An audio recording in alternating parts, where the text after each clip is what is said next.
জন্মদিন শ্রদ্ধেয় দাদাকে সাদর আহ্বান জানাই ইষ্ট প্রসঙ্গ পরিবেশনের জন্য। জয় গুরু শ্রদ্ধেয় মণিলাল চক্রবর্তী দাদা। জয় গুরু। জয় গুরু, জয় গুরু। আপনাদের সকলকে আমার আন্তরিক শুভেচ্ছা জানাচ্ছি।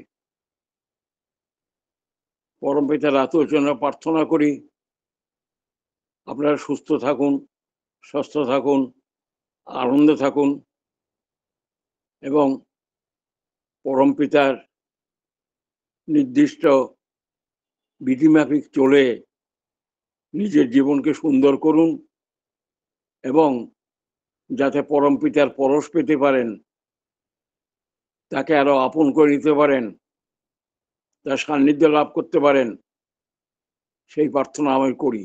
এবং আমারও নিজের তাই ব্যক্তিগতভাবে তাই ইচ্ছা, তার এই মাহাত্ম্য,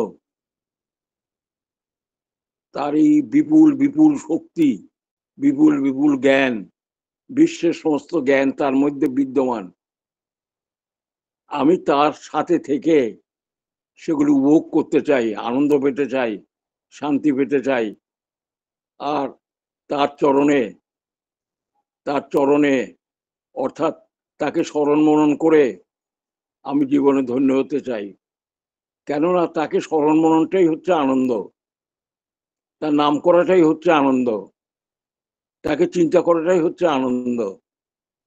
সে আনন্দের অধিকারী আপনারা সবার হয়ে উঠুন, আমিও হই, এই প্রার্থনা করি। সৈনিক সৎসঙ্গে আজকে আমি আপনাদের সামনে একটা কথা আমার মনের মধ্যে প্রশ্ন জাগে যে ঠাকুর কেন এত ঘর পরিবর্তন করেন? শ্রী শ্রী ঠাকুর অনুকূলচন্দ্র এত ঘর পরিবর্তন করেন কেন? তিনি বিভিন্ন ঘরে রয়েছেন, পাবনাতেও তাই করেছেন, দেহঘরে এসে তাই করেছেন।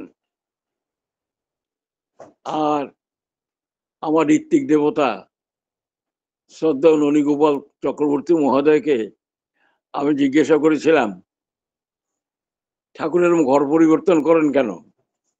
আমরা তো একটা বাড়িতেই থাকি, সারা জীবন কাটিয়ে দিই। আর ঠাকুর এই ঘর থেকে ওই ঘর, ওই ঘর থেকে এই ঘর, খালি মাঠের মধ্যে এত ঘর পরিবর্তন করেন কেন? আপনারা সকলেই জানেন যে ঠাকুর বড়াল বাংলোতে চলে আসেন 2রা সেপ্টেম্বর 1946 সালে। এসে যেই বাড়িটা উঠেন সেই বাড়িটার নাম হলো বড়াল বাংলো। সেই বাড়িটার জমি কত জানেন? 39 বিঘা জমি সেই বাড়িটার। বড়াল বাংলো মাত্র ওই 3খানা 3.5খানা ঘর ছিল আগে, একটা বিরাট বিল্ডিং, বেশ বড় বড় ঘর। সেই 3টে ঘরেই ঠাকুর একসময় ছিলেন। আমরা ওই বাড়িটা আপনারা সকলেই জানেন 1955 সালে 1955-এ সৎসঙ্গের তরফ থেকে আমরা ওই বাড়িটা কিনে নিই, দেহঘর ঠাকুর বাংলোটা। সেখানে 3টে ঘর ছিলেন, ঠাকুর ওই 3টা ঘরে রয়েছেন। বর্তমানে ওই 3টে ঘরে ঠাকুরের স্মৃতি বিজড়িত জিনিসগুলো, ঠাকুরের মহাপ্রাণের পরে ঠাকুরের জামা কাপড়, ফটো, হুকা, কলকি, ঠাকুরের বই, ঠাকুরের ছাতা, লাঠি, পাবনার বিভিন্ন ফটো এবং বিশিষ্ট বিশিষ্ট লোক যারা এসছেন, বড় বড় ফরেনের যারা এসছেন, মন্ত্রীরা যারা এসছেন, ভারতবর্ষের তাবৎ লোক যারা এসছেন, তাদের ছবিগুলো খুব সুন্দর করে বাঁধানো আছে ওই 3টে ঘরের মধ্যে। তাছাড়া ঠাকুরের ব্যবহৃত লাঠি, গারু, গামছা এগুলি তো আছেই, ঠাকুরের কাপড় চোপড়ও আছে। আর ঠাকুরের কাছে বসে যারা লিখতেন তাদের খাতাগুলিও ওইখানে সুরক্ষিত আছে। তাছাড়া আরো অনেক বইও আছে সেই বড়াল বাংলোতে।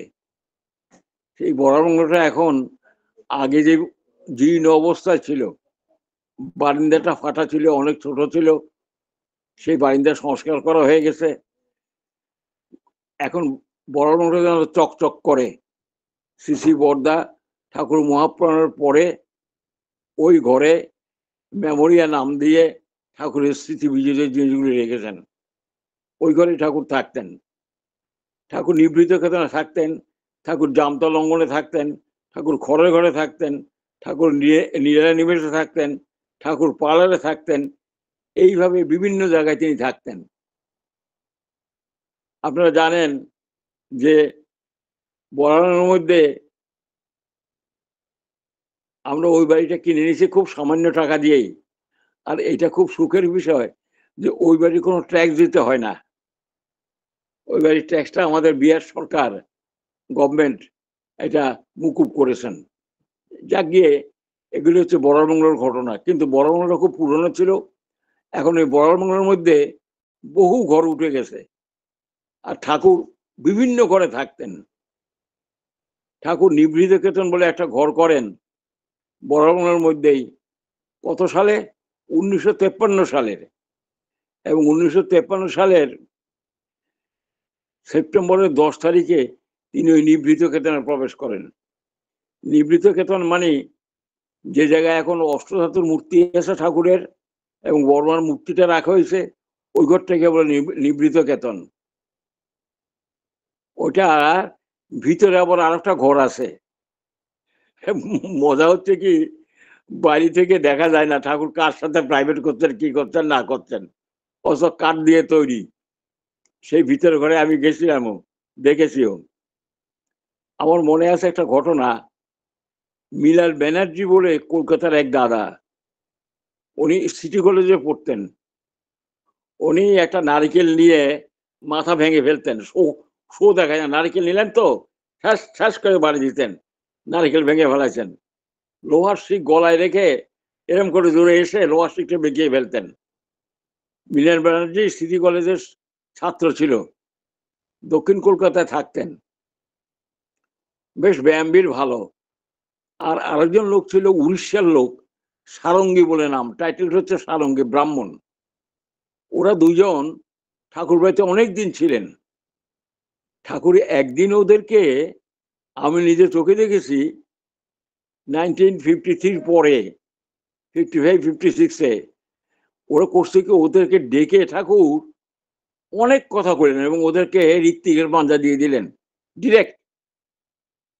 এই কাজ করবি, এই কাজ করবি, বিভিন্ন রকম উপদেশ দিলেন আমার ঠাকুরের, যাতে বাণী প্রচার হয়, ঠাকুরের যাতে আদর্শ প্রচার হয়, মানুষ যাতে উদ্বুদ্ধ হয়। এইসব কথাগুলো অন্তত ঘন্টা দেড়েক দুয়েক ওই ওই নিভৃত কেতনে বসে ওদেরকে ঠাকুর বলেছিলেন। মিলানের সাথে আমার নিজের ব্যক্তিগত পরিচয় ছিল, সারঙ্গীদের সাথেও বলেছিল, কিন্তু এখন আর ওদের দেখা নাই, খবরও ঠিক জানি না। এনিহাউ, ঠাকুর তো ইম্পালস দিয়েছেন, প্রেরণা দিয়ে গেছেন। আমরা যদি সেগুলি ঠিক ঠিক মতো পালন করি, তবেই আমরা বিকশিত হয়ে উঠব। ওরা কতখানি কি বিকশিত হয়েছে না হয়েছে সে জানি না, কিন্তু সারঙ্গী দেখে আর আমি দেখি না। উড়িষ্যার ব্রাহ্মণ তিনি ছিলেন। ওই নিভৃত কেতনে ঠাকুর 1953 সালের 10ই সেপ্টেম্বর উঠেন। ঘরের ভিতরে ঘর যাকে বলে, ওইটার মধ্যে এখন অষ্টধাতু আছে, সামনে অনেকখানি ফাঁকা জায়গা। ঠাকুর ওই ঘরেও থাকতেন। তারপর ঠাকুর আরেকটা ঘরে থাকতেন, এটা হলো জামতলা শ্রীঅঙ্গন। সেটা একটা জাম গাছ আছে বলে, বিরাট জাম গাছ, এই জাম গাছের তলে ওই ঘরটা করেছিল। সেই ঘরে ঠাকুর 1955-এর মার্চ মাস হতে আরম্ভ করে 1956-এর মে পর্যন্ত ছিলেন। কেননা ঠাকুরের ওই ঘরে তিনি 21/5/1956 সালে, 21/5/1956 সালে খুব গরমের সময়ে, মে মাসে খুব গরম, এপ্রিল মে মাসে খুব গরম, গরম খুব হিউমিডিফায়ার দিছিল, হিউমিডিফায়ার যেটা ঘর ঠান্ডা করে। ঠাকুরের ডাইনঙ্গ অবশ হয়ে যায় ওই জামতলা শ্রীঅঙ্গনে 1956-এর 21 তারিখে, 5ই মে, 21 তারিখে মে মাসের 1956-এ ঠাকুর এই ডাইনঙ্গটা অসুস্থ হয়ে পড়ে। তখন ঠাকুরকে শ্রী শ্রী বরদা স্বয়ং নিজে খুব তদবির করে এবং খুব যত্নের সহিত তিনি ঠাকুরকে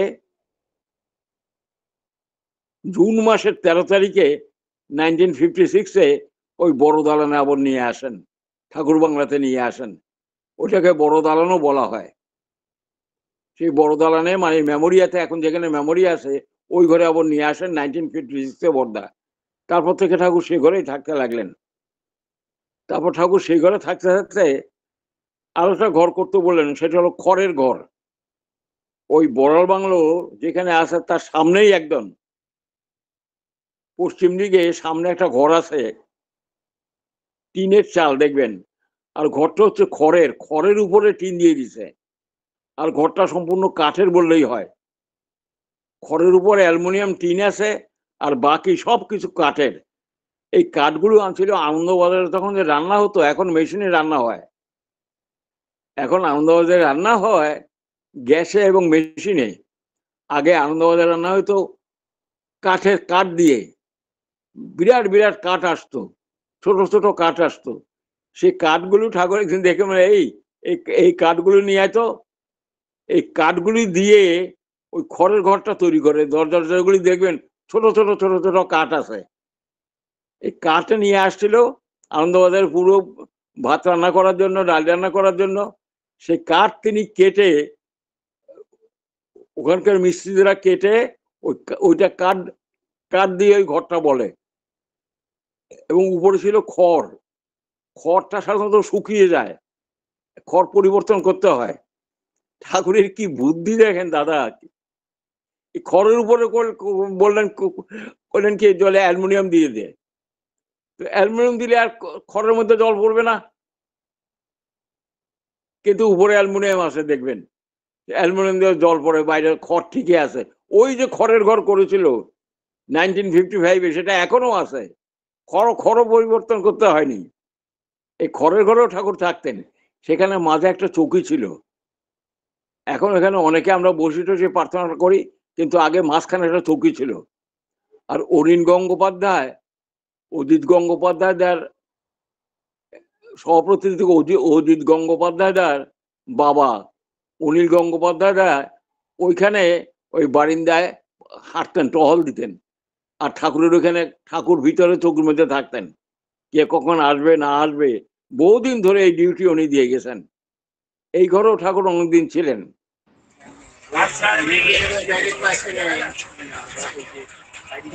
ছাদটা সরিয়ে এখন সেখানে বরদা বসতেন। এটা হলো খড়ের ঘর। তারপর ঠাকুর আরেকটা ঘরে থাকতেন, তার নাম হচ্ছে নীলায়ণ নিবেশ। নীলায়ণ নিবেশ আর পার্লার পাশাপাশি, মুখামুখি। এই নীলায়ণ নিবেশটা 10/7/1964 সালে ঠাকুর প্রবেশ করেন নীলায়ণ নিবেশে। এই নীলায়ণ নিবেশে তখন বলতেন ঠাকুর যেন কেউ না যায় আমার কাছে, আমি ডাকলে পরে আসবে। একদিন কলকাতার এক বড় উকিল, বরিশালের আলিপুর কোর্টের খুব বেশ নাম করা উকিল, তার নাম মন্মথনাথ দে। তো মন্মথনাথ দূরে দাঁড়িয়ে আছেন, ওই ঠিক ওই ঘরে প্রবেশ করতেছেন না নীলায়ণ নিবেশে। আর নীলায়ণ নিবেশের পাশেই হচ্ছে শ্রী শ্রী বর্মার ঘর। বর্মার প্রতিকৃতি ওখানে রাখা আছে, আর ঠাকুরের একটা মূর্তিও, ঠাকুরের একটা ছবি রাখা আছে সেই নীলায়ণ নিবেশে। তো মন্মথনাথ দে উকিল, অ্যাডভোকেট, আলিপুর কোর্টে খুব ভালো উকিল ছিলেন। তো তিনি এসে দূরে দাঁড়িয়ে আছেন। তিনি খুব কথা বলতে পারতেন, আর ক্রিমিনাল কেসে খুব এক্সপার্ট ছিলেন। কিভাবে যে ঠাকুর এসে গল্প করতেন আমি শুনেছি। তো মন্মথনাথ দে একদিন দূরে দাঁড়িয়ে আছেন। ঠাকুর দূর থেকে, ও মন্মথদা দাঁড়িয়ে আছেন যে? ঠাকুর আইন নাই তো ভিতরে ঢুকার। ঠাকুর আইন নাই ভিতরে ঢুকার। ওই নীলায়ণ নিবেশের ভিতরে ঢুকার কোনো আইন নাই। আমরাও যেতে পারতাম না কেউ। ঠাকুর যাকে ডাকতেন সেই যেত। আমরা আসেন আসেন, আপনি আসেন। ঠাকুর ডাকলেন, তারপর ওই মর্মথাতে গেলেন, কথাবার্তা হলেন। তারপর আস্তে আস্তে সকলেই সেখানে যেতে লাগলো। আর ওই নীলায়ণ নিবেশে বসেই ঠাকুর অটোমেটিক রাইফেলের ফর্মুলাটা, ইসাপুর রাইফেলের যে জেনারেল ম্যানেজার কিরণচন্দ্র বন্দ্যোপাধ্যায়, তাকে ওইখানেই তিনি ওই ফর্মুলাটা বলেন। 1 ঘন্টা ধরে তিনি ওইখানে প্রাইভেট করেন, নিবেশে ব্যারেল কেমন হবে, কাঠ কেমন হবে, কি অ্যালুমিনিয়াম অ্যালয় দিতে হবে, পাতলা কেমন করে হয়, কেমন করে অনেকগুলি বন্দুকে গুলি একসাথে ছোড়া যায়, এই সমস্ত প্ল্যানগুলো ঠাকুর ঘন্টাখানিক ধরে কিরণদেব প্রার্থনা করেছিলেন আকুল ভাবে, ঠাকুর আমাকে একটা অটোমেটিক রাইফেলের ফর্মুলা বলে দেন, ফর্মুলা বলে দেন, ফর্মুলা বলে দেন। আর কিরণদা ছিলেন 10,000 লোক কাজ করে হিসাবে রাইফেল ফ্যাক্টরিতে তখন। কিরণদা তখন জেনারেল ম্যানেজার ছিলেন। সামান্য নিচু পদস্থ কাজ হতে তিনি জেনারেল ম্যানেজার হয়েছিলেন। ব্যবহার কত সুন্দর। আমি কিরণদার ব্যানার্জির বাড়িতে গিয়ে কিরণদা এক চকিতে, আমি এক চকিতে, আমার বড় সৌভাগ্য হয়েছিল। ঠাকুর একটা বিশেষ কাজ আমাকে পাঠাছিলেন। তো কিরণ ব্যানার্জিদা ওইখানেই ওই নীলানিবেশের ঘরেই ঠাকুরের কাছ থেকে ওই ফর্মুলার কথা শুনেন এবং তারপরে তিনি ওটা বের করেন এবং পদ্মশ্রী পদবী লাভ করেন। এই নীলানিবেশে ঠাকুর 1964 সালের এই 10/7 জুলাই মাসে তিনি ওই ঘরে যান। জানুয়ারি, ফেব্রুয়ারি, মার্চ, এপ্রিল, মে, জুন, জুলাই, 7 জুলাই মাসের তিনি ওই ঘরে প্রবেশ করেন। কোথায়? নীলানিবেশে। তারপর আছে পার্লার। পার্লার হচ্ছে ঠাকুরের মূর্তি স্থাপন, আপনারা যেটা এখন দেখতে পাচ্ছেন, ওটা 1960-তে হয় এবং ঠাকুর 29 এপ্রিল 1960-তে ওই 12 তলার অ্যালুমিনিয়ামের ঘরে প্রবেশ করেন। আর ওই ঘরটা, এই জানলাগুলো অন্তত প্রায় 30-35টা জানলা আছে চারদিক দিয়ে। জানলাগুলি উপর নিচে করা যায় এবং জানলার ভিতরে রক উল, অর্থাৎ রক মানে পাথর, পাথরকে গুঁড়ি করে ওই জানলার ভিতরে দিয়ে দিছে, দিয়ে তারপর অ্যালুমিনিয়াম শীট দিয়ে ওটাকে কাভার করে দিছে। একটা টানলে উপর দিকে টানলে একটা নিচে আসে, একটা উপরে উঠে, এইভাবে জানলাগুলো উঠা নামানো করা যায়। কি জন্য দিয়েছেন? রকুল দিলে গরমের সময় ওই হিটটা অ্যাবজর্ব করে নেয়, এই জন্য রকুল দেওয়া। আর উপরে দেখবেন, পালার উপরে দেখবেন একটা শিক আছে, লোহার শিক, একটা পাইপের মতো আছে, তার মধ্যে অনেক সেদা আছে। ওই পাইপের সেদার মধ্যে নিচের থেকে পাইপে জল তোলা হয়, পাম্প দিয়ে জল তুলে ওই পাইপটাকে ঘুরানো হয়। ঘুরানো হলে সারা পার্লারের মধ্যে, টিনের মধ্যে জল পড়ে ঠান্ডা হয়। আমি বলি, বাবা কত বড় বিজ্ঞানী রে! অজয় গাঙ্গুলির দ্বারা, গৌর মন্ডলদা বলে একজন আছেন, আর অজয় গাঙ্গুলি দা ইঞ্জিনিয়ার, তাদের দ্বারা ঠাকুর ওই ঘর করাছিলেন। ওই ঘরে আগে ছিল, ওই ঘরটার মধ্যে ঠাকুর 10 ফুট বা 14 ফুট একটা চৌকি, বিরাট চৌকি, বুঝতে পারছেন না, 10 ফুট বা 14 ফুট কত বড় চৌকি, ওই চৌকি পাতা আছে। আর ওই ঘরের মধ্যে, ওই ঘরের আগে বুঝলেন একটা তাসু ছিল ওইখানে। ওই তাসুতেই 1957 সালে লাল বাহাদুর শাস্ত্রী ওইখানে গেছিলেন। যে জায়গায় এখন পার্লার দেখছেন আপনারা, ওটা তখন পার্লার ছিল না। 1957-এ ওটা ছিল একটা তাসুর ঘর, অর্থাৎ তাঁবুর মতো আর কি। সেই ঘরে সকালবেলা লাল বাহাদুর শাস্ত্রী যান এবং ঠাকুর তাকে লাঠি দেন এবং দণ্ড প্রদান করেন এবং বলেন যে এই লাঠি আপনি সবসময় সাথে রাখবেন। আমি তখন কাছে ছিলাম এবং নিজে দেখেছি। তারপরে ওই স্ট্যাচুটা ভেঙে ওই পার্লার করা হয় কত 1960-তে, এবং 29 এপ্রিলে ঠাকুর ওই ঘরে থাকেন, দীর্ঘদিন ধরে ওই ঘরে ছিলেন এবং ওই ঘরে তার মহাপ্রয়াণ হয়। ঠাকুর উত্তর দক্ষিণে শুয়েছিলেন, মাথাটা ছিল উত্তর দিকে, মাথা ছিল দক্ষিণ দিকে, পা ছিল উত্তর দিকে। ঠাকুর ওই ঘরে মহাপ্রয়াণ হয়। আর ওই ঘরের মধ্যে সরকার সাহেবের ফটো আপনারা দেখবেন, পার্লারের মধ্যে যদি কেউ দিন ঢুকেন বা বাইরে থেকেও দেখেন, সরকার সাহেবের ফটো আছে। ঠাকুরের গুরুদেব সরকার সাহেবের অনুমতি নিয়ে মা ঠাকুরকে দীক্ষা দিয়েছিলেন। শ্রী শ্রী ঠাকুরের মা মনমোহিনী দেবী, যিনি 1938 সালে আবার দেহ রক্ষা করেন, তাকে দীক্ষা দিয়েছিলেন সরকার সাহেবের অনুমতি। সরকার সাহেবের ছবি আছে, ঠাকুরের মা বাবার ছবি একদম চোখের সামনেই দেখা যায়, চোখের থেকে বসলেই ঠাকুরের মা এবং বাবার ছবি আছে। আর যিশুর একটা ছবি আছে, যিশু খ্রিস্ট, কাঁধের মধ্যে মেষে শাবক আছে, একটা লাঠি আছে। ঠাকুর ওটার দিকে প্রায় দেখে থাকতেন। যিশু মেষে শাবককে খুব ভালোবাসতেন। ওই লাঠি নিয়ে একটা ছবি আছে,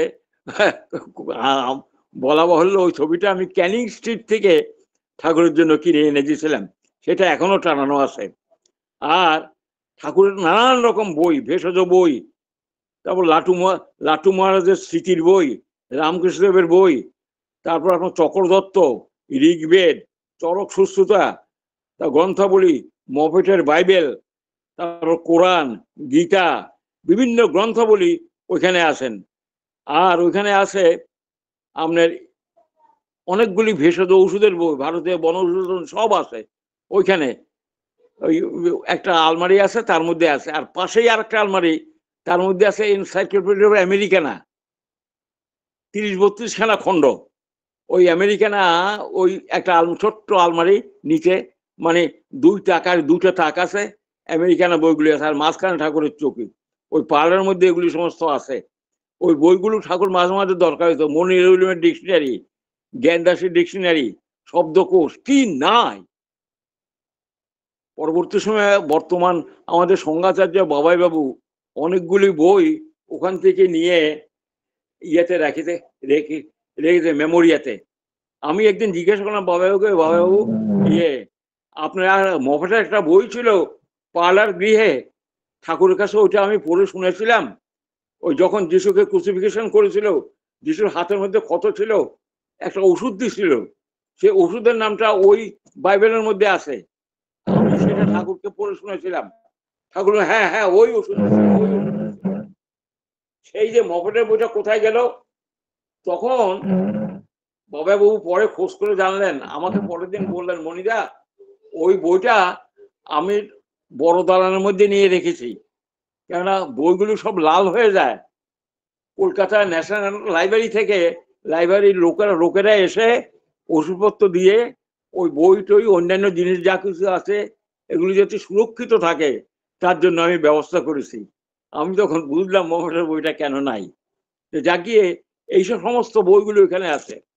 আর লাস্টে ঠাকুর করেছেন কি, 1948 সালে ঠাকুর ওই ঠাকুর বাংলার, বুঝলেন, জ্যোতি আশ্রম করেছেন। পূব দিকে, একদম পূব দিকে, উত্তর পূর্ব দিকে জ্যোতি আশ্রম। জ্যোতি আশ্রমটা হচ্ছে 60 ফুট লম্বা আর প্রায় 100 ফুট চড়া, 60 ফুট লম্বা। এই জ্যোতি আশ্রমটা করেছে, এই যে চারদিকে ঘেরাও করা আছে জ্যোতি আশ্রমটা। ওই জ্যোতির ওইখানে থাকতো, 2খানা ঘর করেছিল। 1948-এ ঠাকুর ওই জ্যোতি আশ্রম করেন। এছাড়া ওই জ্যোতি আশ্রমে ঠাকুর রাত দিন বসছেন। আমার মনে হয় জ্যোতি আশ্রমে ঠাকুর সবচেয়ে বেশি সময় কাটাইছেন। রাত দিন বসে বছরের বছর বসেছেন। এবং যে বাণীগুলি আপনারা দেখেন, অধিকাংশ বাণী ওই জ্যোতি আশ্রমে বসে বসে দেওয়া। আর প্রফুল্ল কুমার দাসদা, যিনি নারায়ণী কেরানি, তিনি এগুলি লিখতেন। এরপরে ঠাকুর ওই জ্যোতি আশ্রমে তখন কেউ যেতে পারতো না, একমাত্র only one man is allowed, তিনি হচ্ছেন শ্রী শ্রী বর্মা। শ্রী শ্রী বর্মা একটা বাটি করে আমি দেখতাম, থপর থপর থপর থপর করে বাটি করে ঠাকুরকে খাইয়ে ওই বাটি নিয়ে আবার চলে যেতেন।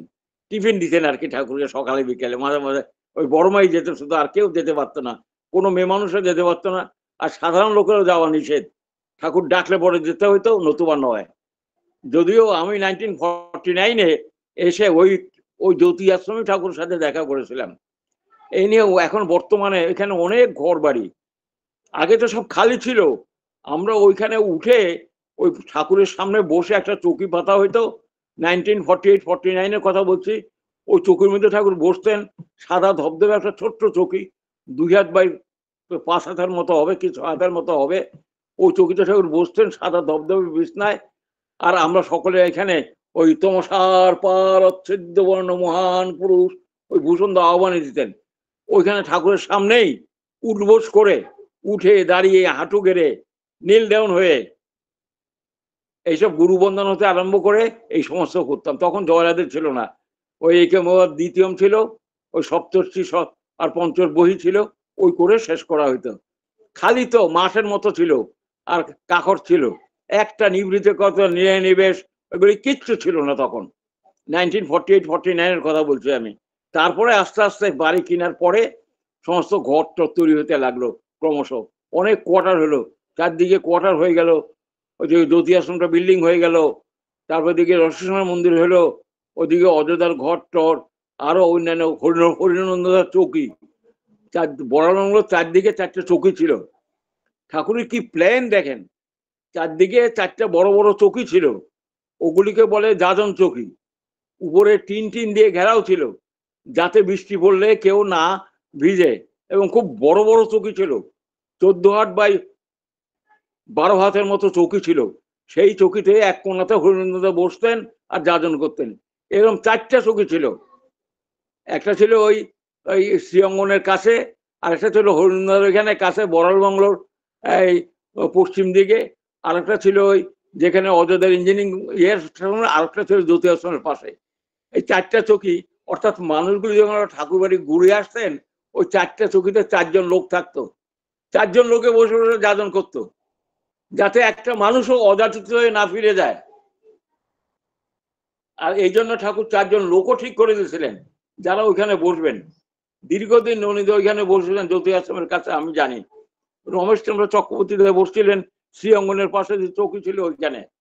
আর হরিনন্দদার চৌকি তো ওইদিকে যেখানে চিড়িয়াখানা, ওইখানে সেই চৌকি ছিল, সেই চৌকিতে হরিনন্দন দীর্ঘদিন বসছেন। আর অত্যন্ত পাঞ্চুয়াল ছিলেন, রেগুলার তিনি আসতেন, এবং রেগুলার ঠাকুর আসা পর্যন্ত 11টা 12টা পর্যন্ত থেকে বাড়ি যেতেন। আবার 3টা 4টা ঠিক চলে আসতেন, রাত্রি 9টা 10টার সময় চলে যেতেন। এগুলিকে বলে যাজন চৌকি। এই যাজন চৌকিতে আসলে, বর্তমানে এগুলি নাই, আমরা এগুলি থেকে অনেক দূরে সরে আসছি, আমার খুব কষ্ট হয়। এখনো যদি ওইখানে লোক বসে, বহু পুরানো লোক যায়, বহু বাইরের লোক আসে, তারা অযাচিত হয়ে যায়, তারা ঠাকুর সম্বন্ধে কিছু জানতে পারে না, শুধু ঘুরে দেখে, কিন্তু কথা বলার লোক নাই। এটা ঠাকুর সিস্টেমেটাইজ করে গেছেন। কিন্তু এখন আর সেই যাজন চৌকিতে কেউ বসেও না, আর ওইভাবে যাজনও হয় না। বর্তমানে যা আমাদের চলছে, যা দেখে, এখানে সেখানে লোক বসে, এমনি এমনি আমরা যাজন করি। আমরা গেলে তো, আমি তো পাবলিশিং হাউসের কাছে ছোট্ট ওই জায়গাটায় বসি, মাঝে মাঝে এখানে বসি, ওইখানে বসি, এরকম আর কি। কিন্তু ওইখানে নির্দিষ্ট ঘর যে ছিল, সেই ঘরে আর এখন নাই। এ নিয়েও আমার যে প্রশ্নটা ছিল, ঠাকুর এরকম ঘর চেঞ্জ করে এরকম থাকতেন কেন? এমনকি ঠাকুর আমাদের কি বলবো, যে জায়গায় বড়মার ঘর করা হয়েছিল, এবং যে খড়ের ঘর আছে, মাঝখানে ঠাকুর চৌকিতে থাকতেন শুয়ে রাত্রিবেলায়, সেখানে কোনো ঘরটা ছিল না। আর এখনো বাঁধানো হয়েছে, তখন বাঁধানো ছিল না, মাটি ছিল। এত গরম হইতো যে জল দিতে হইতো, চতুর্দিকে জল দিলে ওই জায়গাটা ঠান্ডা হইতো। আমরা পিড়ি পেতে ঠাকুর কাছে ওইখানে বসতাম। এখন সমস্ত জায়গা বাঁধানো হয়ে গেছে, চকচক হয়ে গেছে, ভীষণ সুন্দর হয়ে গেছে। এখন দেখলে মনে হয় একটা স্বর্গপুরী হয়ে গেছে এটা। কিন্তু আগে যেরকম মাটি টাটি ছিল, গাছ গাছা ছিল, ফাঁকা জায়গা ছিল, এখন আর ফাঁকা জায়গা টাকা নাই। ওই মাঠের মধ্যে বড়াল বাংলো মেইন বিল্ডিং এর পিছনে অনেক বড় মাঠ আছে, সেই মাঠে আগে হরিণ টরিণ থাকতো। এখন সেখানেও অনেক বাড়িঘর হয়ে গেছে, চিলড্রেন পার্ক হয়ে গেছে। কি বলবো, সমস্ত জায়গাটা যেন আরো অনেক ঘর বাড়ি হয়ে টয়ে ভর্তি হয়ে গেছে। এখন আমার যে প্রশ্নটা হচ্ছে আপনাদের কাছে, যে ঠাকুর পার্লারে কিছুদিন 2-1 বছর থাকতেন, থাকতেন, তারপর বড় দালানে থেকেছেন, তারপর ওই নিভৃত ক্ষেত্রে থেকেছেন, কেন শ্রীঅঙ্গ জামতলা শ্রীঅঙ্গ থেকেছেন প্রায় বছরখানিক, কেন তিনি এরকম চেঞ্জ করেন? মহাপুরুষরা ঘর চেঞ্জ করেন কেন? একদিন ঠাকুরের কাছে ননী গোপালদা জিজ্ঞাসা করছিলেন যে আপনি এরকম ঘর, হযরত রসুল তো ঘর চেঞ্জ করতো। ঠাকুর বললেন, হ্যাঁ, হযরত রসুল ঘর চেঞ্জ করতেন? হযরত রসুল কিন্তু এক জায়গায় থাকতেন না, আজ এখানে, কাল এখানে, পরশু এখানে, মানে কিছুদিন এক জায়গায় থাকতেন, আবার চেঞ্জ করতেন, এক জায়গায় থাকতেন। শ্রীকৃষ্ণেরও তাই, এক জায়গায় এরা থাকতেন না। তখন বললেন, ঘরটা বহু লোক আসে, তো ঘরের মধ্যে বহু লোক ঢুকে, বহু লোকের নিঃশ্বাস প্রশ্বাস ভাব সেই ঘরের মধ্যে আসে, যেগুলো হয়তো পরম প্রেমময়, পরম সাত্বিক, তার শরীরের মধ্যে সেগুলো আমার মনে হয় টু সাম এক্সটেন্ট, সেটা আমার কথা বলছি, একটু ঘরটা হয়ে যায়। যেইভাবে প্রথম নির্মাণ হইলে ঘরটা যেমন পবিত্র ভালো লাগে নতুন ঘরে ঢুকতে, সেই ঘরটা বহু লোকের গন্ধে, বাতাসে এবং মানুষের শরীর থেকে যে রেডিয়েশন বের হয়, ওই রেডিয়েশনের ঘরটা আমি যা কথাতে বুঝেছি, একটুখানি যেন ডাউনওয়ার্ড হয়ে যায়, অর্থাৎ তাদের মতো সাত্বিক লোক থাকার পক্ষে অসুবিধা হয়, আয়ু কমে যায়। সেই জন্য তারা ঘর খুব চেঞ্জ করেন। ঘর চেঞ্জ করার উদ্দেশ্যই হচ্ছে নতুন নতুন ভাবে নতুন নতুন জায়গায় যাওয়া, তাতে তাদের শরীর মন ভালো থাকে। এক ঘরে বেশি দিন থাকলে আমাদেরও ভালো লাগে না। আমরা যদি একই ঘরে থাকি ওখানে ভাল লাগে না, কেন ঘরটা যেন তখন অন্যভাবে চার্জ হয় আর কি। প্রথম প্রথম ভাল লাগে। সেই জন্য ঠাকুরের প্রায় দেখেছি ঠাকুর ঘর চেঞ্জ করতেন। ২ বছর এইখানে, ১ বছর ওইখানে, ৩ বছর ওইখানে, আরো দেখে এইভাবে। আর হযরত রসুলও শুনেছি আমি বা জানি, শুনেছি এইভাবে ঘর চেঞ্জ করতেন। শ্রীকৃষ্ণও ঘর চেঞ্জ করতেন। ঘর চেঞ্জের মূল কারণ হচ্ছে ওই অ্যাটমসফিয়ার, ভালো অ্যাটমসফিয়ারের মধ্যে থাকা। যেমন নিরিবিষে ঢুকে তিনি বলতেন কাউকে যেন এখানে না যেতে হয়। আমি ডাকলে পরে যেন কাছে আসে। ঘরটাকে ঠিক রাখার জন্য, আহ, নিজস্ব রকমে রাখার জন্য বা যে কোনো কারণে হোক আমি জানি না, এইভাবে। তারপর আস্তে আস্তে এখন তার কাছে মানুষ না গিয়ে কার কাছে যাবে?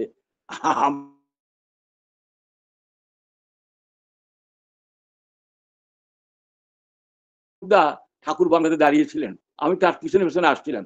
তো হঠাৎ আমার দিকে ডেকে বললেন, ওই মনিদা, এই যে দেখছেন পিঁপড়াটা, এই যে পিঁপড়াটা আসে মাঠের মধ্যে দিয়ে যাচ্ছে ঠাকুর বাংলার মধ্যে। অশোক পূজ্যপদ দাদা তখন ইয়ার দিকে যাচ্ছিলেন, ষোড়শ দিকে যাচ্ছিলেন, হঠাৎ দাঁড়িয়ে গেলেন, আরো পিছনে অনেক লোক। আমাকে ডেকে ডেকে বললেন, এই পিঁপড়াটা দেখেন দিকে যাচ্ছে। ঠাকুর যদি যেখানে একটা কথারও বলছি, তাই তিনি বললেন, এখানে তুমি পরম পুরুষ দাঁড়িয়ে দেখছেন, ঠিক পরম পুরুষের গায়ের মধ্যে গিয়ে যায় ওই পিঁপড়াটা চলে যেত। একই ঠাকুরের আকর্ষণ। অর্থাৎ তিনি বলতে যাচ্ছেন পরম পিতারা একটা আকর্ষণ, দুনিয়ার লোক সকলেই তাকে চায়, তার কাছে যেতে চায়। এটা আমাকে তিনি বললেন। অবশ্য তার বোধ অনেক বেশি। তার তার পুত্র, তার রক্ত ঋত শরীরে তিনি সুপ্ত থেকে ইষ্টজানি পুরুষোত্তম প্রতীক বংশ, গুরু বংশধর ঋত শরীরে জ্যান্ত তিনি নিরন্তর। তাদের মধ্যে তারা জ্যান্ত থাকেন। তাদের চোখ মুখ চেহারা অনেকটা ওই তার তার প্রতিচ্ছবির কথা মনে করিয়ে দেয় আমাদের। সেই জন্য তারা জ্যান্ত থাকেন তাদের মধ্যে। এরকম একটা বাণীও আছে। তবে বাণীটা হচ্ছে ইষ্ট জানিস পুরুষোত্তম প্রতীক। প্রতীকের পরে কিন্তু বংশধর। প্রতীকের পরে বংশধর, গুরু বংশধর ঋত শরীরে সুপ্ত থেকে জ্যান্ত তিনি নিরন্তর। এই হচ্ছে বাণীটা। ঋত শরীরে তারা জ্যান্ত থাকেন। ইষ্ট জানিস পুরুষোত্তম প্রতীক। ইষ্টই হচ্ছে পুরুষোত্তমের প্রতীক। প্রতীক গুরু বংশধর যদি একসাথে বলি ভুল হবে। প্রতীকের পরে কমা আছে, দেখবেন আপনারা প্রফুল্ল জীবন তীর্থ বোর মধ্যে এটা আছে, এবং ঠাকুরের এই অনুষ্ঠিত বোর মধ্যেও আছে প্রতীক।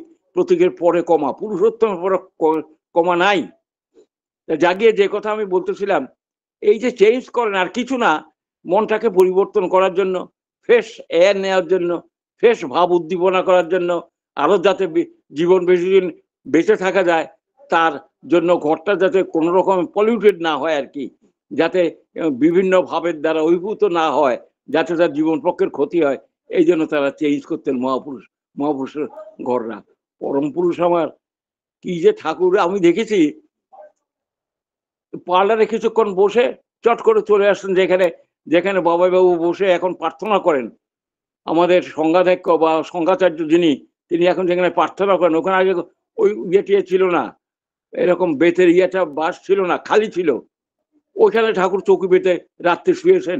এমনও বহুদিন গেছে ওইখানে শুয়েছেন, ওইখানেই থেকেছেন। পরে ওইটা ঘর হয়। অনেক জায়গায় ঠাকুর বাংলার মধ্যে অনেক জায়গায় তিনি খালি খালি জায়গাতে শুয়েছেন, তারপর ঘরে তো শুয়েছেন। এইভাবে তারা চেঞ্জ করেন। ঠাকুর আমার, দয়াল আমার, পরম পিতা আমার, তাদের এইভাবে চেঞ্জের কথাটা আজ আপনাদের বললাম। আসল উদ্দেশ্য হচ্ছে তিনি তার কাজটা করে যান যত সত্তর। তিনি এই যে মানুষকে দীক্ষা দিলেন, পাঞ্জা দিলেন, আমি কি পাঞ্জা পাওয়ার উপযুক্ত? আমি কি দীক্ষা দেওয়ার উপযুক্ত? যার জন্য ঠাকুর বলে দিলেন দীক্ষা আমি দিই তোমাদের মাধ্যমে, কিন্তু খবরদার করো না আমি গুরু, তাহলে সর্বনাশ হয়ে যাবে। ব্রহ্মজ্ঞান ছাড়া গুরু কে হইতে পারেন? গুরু, সত্যিকারের গুরু তো একজনেই। মুসলমান যেমন বলে আল্লাহু আকবর, আল্লাহ একমাত্র উপাস্য, আল্লাহ দাও, আমারও তাই, একমাত্র দ্বিতীয় শরণম। এবং যে আল্লাহকে ভালোবাসে সে ঠাকুরকেও ভালোবাসবে। যে বাইবেলের যীশু খ্রিস্টকে ভালোবাসে সে ওটাকে ভালোবাসে। আমি কালকে সাধন মন্ডলের বাড়ি গেছিলাম। সাধন মন্ডলের বাড়িতে দেখলাম আমি ওই টেগুল লেনে না কোথায়, ওখানে আমরা গেছিলাম। বেশ সুন্দর বাড়ি, সজ্জিত হয়ে তো আছে। তো সাধন মন্ডল কথায় কথায় দি ম্যাসের সেকেন্ড পার্টের একটা বাণী আছে, সেকেন্ড পার্টের লাস্ট বাণীটা বাউ বাউ ফলো অ্যান্ড বি কালার্ড বলে নাম, 289 পৃষ্ঠাতে। তো সাধন মন্ডলকে আমাকে বাণীটা দেখালেন, আমিও পড়লাম, সাধন মন্ডল পড়লো। আমি সাধন দা, এই বাণীটা যদি কেউ ফলো করে দুনিয়াতে আর ভাগাভাগি ওই প্রোটেস্ট্যান্ট ক্যাথলিক শিয়া সুন্নি হিন্দু মুসলমানদের হরিজন মরিজন অমুক তমুক ইত্যাদি, আর মুসলমানের মধ্যে এরকম ভাগাভাগি এরকম মারামারি কাটাকাটি কিচ্ছু থাকবে না, কারণ ওইখানে স্পষ্ট লেখা আছে all the prophets are same and similar. To ignore one, একজনকে ইগনোর করা, two ignore all the prophets. আমি যদি হযরত রসূলকে ইগনোর করি তবে আমার পূর্ববর্তী সমস্ত নবীদের আমি ইগনোর করছি। সেই জন্য সৎসঙ্গীরাই একমাত্র লোক যারা হযরত রসূলকেও পরম শ্রদ্ধার সহিত ভক্তি করে, পূজা করে, কোরআন পড়ে, বাইবেল পড়ে, কোরআন পড়ে, আরবি পড়ে। ঠাকুর নিজে শামভারতকে বলেছেন আরবি পড়েন, কোরআন পড়েন, এগুলি মানুষের মধ্যে চালান। কিরম ঠাকুরের ম্যাগনানিমিটি কোন বলুন তো, কিরম ঠাকুরের মানে প্রসারতা কিরকম। আর যদি মুসলমানরা ঠিক ঠিক মতো কোরআনটা পড়তো, এবং ওই যে বলছে কোরআনের মধ্যে লেখা আছে বিজয় হজে হযরত রাসূল বলে গেছেন তোমরা কোনো ঘরে আগুন দিও না, কোনো মানুষকে ধর্মান্তরিত করো না, মেয়েদের তোমরা শ্রদ্ধা করো, মেয়েদের তোমরা খুব মান্য করে চলবে ইত্যাদি কথা বিদায় হজে হযরত রাসূল নিজে বলে গেছেন। এই বিদায় হজে আমি পড়েছিলাম, বিশ্বনবী বইতে লেখা আছে, আমি নিজে পড়েছিলাম। সুতরাং ঝগড়াটা আসে না, মারামারিটা আসে না, কাটাকাটিটা আসে না, আর এটা বরাবরই দিকে আমাদের মধ্যে চলে আসে। তার মানে আমরা নিজেদের স্বার্থপরতায় ভুগি, আমরা নিজেদের মধ্যে ভেদাভেদ সৃষ্টি করি হিংসার ফলে। Out of love for this is Thakur, ঠাকুরের প্রতি যদি ভালোবাসা থাকে, রসুলের প্রতি যদি ভালোবাসা থাকে এবং সেই ভালোবাসাতে আন্তরিক হয়, এই ভালোবাসাটি পরিব্যাপ্ত হয়ে পড়ে। ঠাকুর সেই বাণী, সেই নির্দেশনা আমাদের সৎসঙ্গীদের দিয়ে গেছেন। এই জন্য সৎসঙ্গের মধ্যে মুসলমানরা এসে বলছেন ঠাকুর আমার আল্লাহ, যিশু খ্রিস্টানরা এসে বলছেন ঠাকুর আমার যিশু, বুদ্ধিস্ট এসে বলছেন ঠাকুর আমার বুদ্ধদেব। এই যে বাণীটা আছে বাউ ফলো অ্যান্ড বি কালার, কালকে সাধনদার বাড়িতে আমি গেলাম, আমার খুবই কষ্ট হলো। বাড়িতে তিনি একা, আর তার রান্না করার লোক দেখলাম। তিনি বললেন মনিদা আমার তো আর কেউ নাই, আমার তো শুধু ঠাকুরই সম্বল, আমার যা ছিল সবই তো চলে গেছে, আমি এখন ওই নিয়েই ভাবি, ওই নিয়েই আছি। এমন করুণ ভাবে বললেন যেন চোখে জল এসে গেল আমার। আমরা অনেকক্ষণ ছিলাম তার সাথে একটু কথাবার্তা বলে টলে, তারপর আমরা ওইখান থেকে চলে আসি। তাই পরম পিতাই আমাদের সম্বল। Rise of Bengal, rise of Satsang is rise of Bengal, মনে রাখবেন। আজ হোক কাল হোক, ঠাকুর অনুকূলচন্দ্র বলে গেছেন জীবন তীর্থে বই, ইয়ের মধ্যে প্রফুল্লতার লেখা বই স্মৃতি তীর্থের বলে গেছেন 1000 বছর পরে দেখবি শিবচন্দ্র চক্রবর্তীর ছেলে আবার আসবে, আবার আসবে, আবার আসবে। তিনি পুনরায় আসার কথা বলে গেছেন। আমি গেলে পরে আমার এই লেখাগুলি তোরা ছাপিয়ে দিস, তখন শিবচন্দ্র চক্রবর্তীর ছেলের খোঁজ পড়বে 1000 বছর পরে। এই কথাও জীবন তীর্থে বলবো, এই প্রফুল্লতার বই তীর্থে বইয়ের মধ্যে লেখা আছে, আমি নিজে পড়েছি। দাদা আমাদের গুরুদেব মহান মহান মহান মহান, বারবার বারবার তাকে প্রণাম করি। এই যে আমার পিছনেই ঠাকুরের প্রতিকৃতি সমস্ত রয়ে গেছে। আপনারা ভালো থাকবেন, তাকে নিয়ে চলবেন, আনন্দে থাকবেন, এই প্রার্থনাই করি। জয় গুরু, রাধাস্বামী রাধাস্বামী রাধাস্বামী। জয় গুরু শ্রদ্ধেয় দাদা।